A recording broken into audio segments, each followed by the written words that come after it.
unaona imaacha hiyo nini? Hiyo maji. Hiyo maji. Wambadana nakita Probox na magala. Ficha hapa. Tutavulia pale mbele. Fiera mia. Fiera iskada. Fiera iskada na magala halta na magala. Gaari Probox صدر في عانه ونفاس له وحبان كجيرين والدروة الكتا دقي كرة funga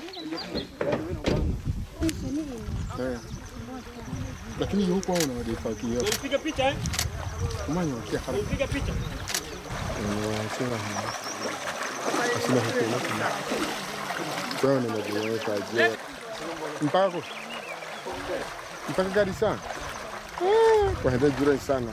Mcheza bila Mombasa midonge nini?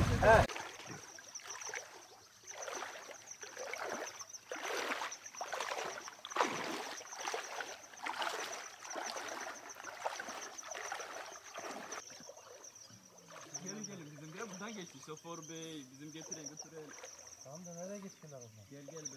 Kabirde geçiyoruz.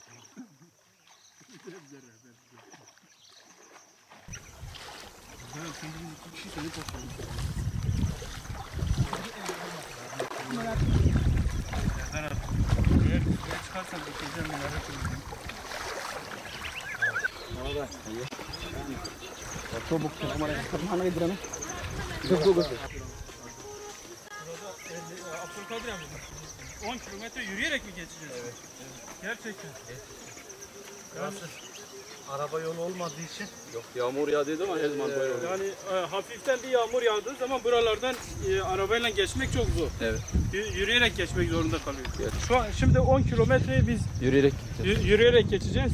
Ve orada gidip bir mescidimizi açacağız. Adak hakikalarımızı da keseceğiz inşallah.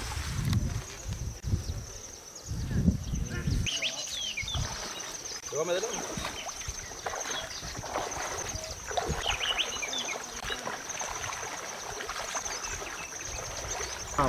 Kwa sababu pala singi. Picha waone wano. Sawa. Tuko sawa. Sawa. Hapo mbele kuna mpaka matinga amekwama ya akaunti. Hapa kwa hiyo kona tunayaona tu mawili.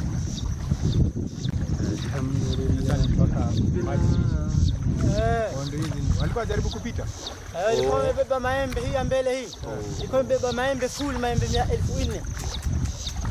Ilikuwa imeiva ama bado inaiva? Bado ndio wanaitoa boji ndio walete magari. Imekwama wote tumekula maembe oya.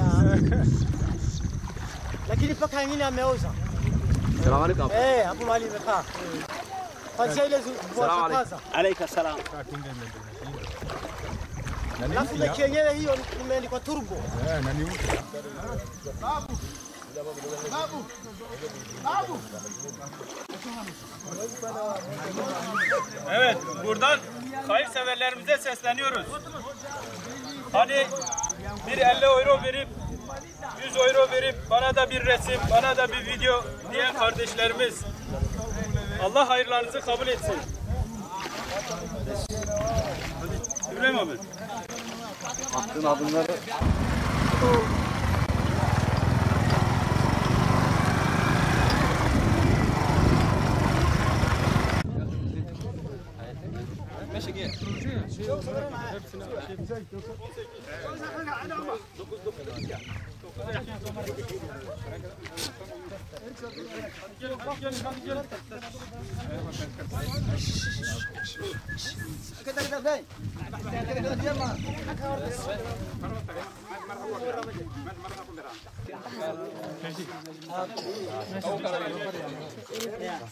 Avrupa Yetim Eli olarak canlı keçi projemizde Sadin Kırmızı Toprak bir adet canlı keçi hediye etmişti. Bir de Selçuk Kırmızı Toprak bir canlı keçi hediye etti. Bu iki canlı keçiyi biri erkek biri dişi buradaki aileye teslim ediyoruz. Allah razı olsun kendilerinden. Allah hayırlı kabul etsin. Amin. En son şey yaparsa ya. En son senden bir şey yaparsa.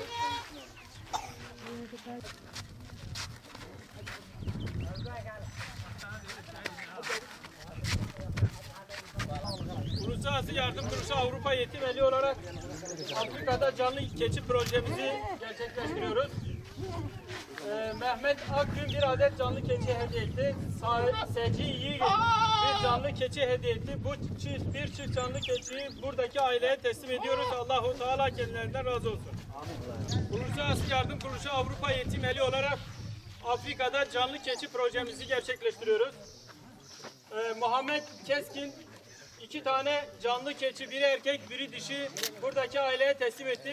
Avrupa Yetim Eli olarak Çöl Mantı grubu canlı keçi projesinde 2 adet keçi hediye ediyorlar bu aileye. Çöldeki ablalarımız, bacılarımız sattıkları mantılarla buradaki ailelere 2 tane canlı keçi hediye ettiler. Allah-u Teala kendilerinden razı olsun. Rabbim çocuklarına salih ve salihalerden eylesin.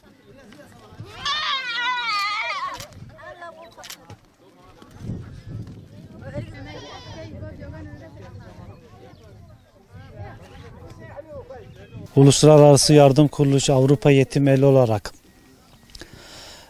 Afrika'nın Kenya ülkesinden ilk başta Garissa şehrine gittik.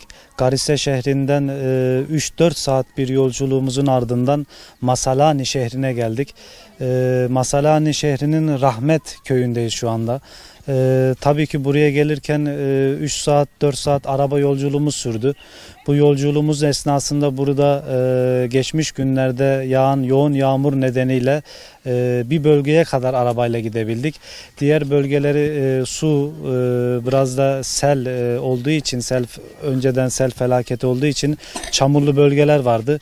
Bizler de Avrupa Yetim Eli gönüllü temsilcileri olarak o çamurlu yerleri mecburen 10-15 kilometre aşarak, yürüyerek bu köye gelmek için, hayırlı sahiplerine hayrını ulaştırmak için 15 kilometre o çamurlu yoldan yürüyerek Rahmet köyüne ulaştık.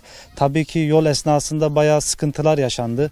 Bu sıkıntılar olabilir ama önemli olan buraya Rahmet köyüne yardımseverlerinin yardımlarını ulaştırmaktı bizim için. Allah'a binlerce şükürler olsun ki kazasız belasız o yolları açtık ve Rahmet köyüne geldik. Rahmet köyünde yardımseverlerin yardımlarını ulaştırdık.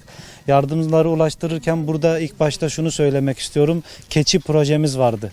İnsanların aklına şu gelebilir. Neden keçi projesi?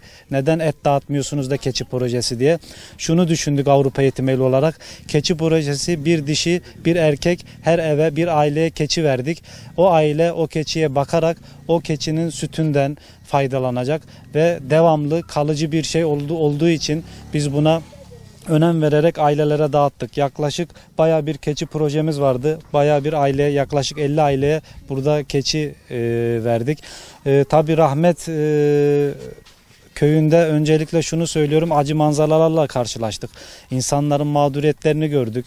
İnsanların burada ne kadar muhtaç olduğunu gördük.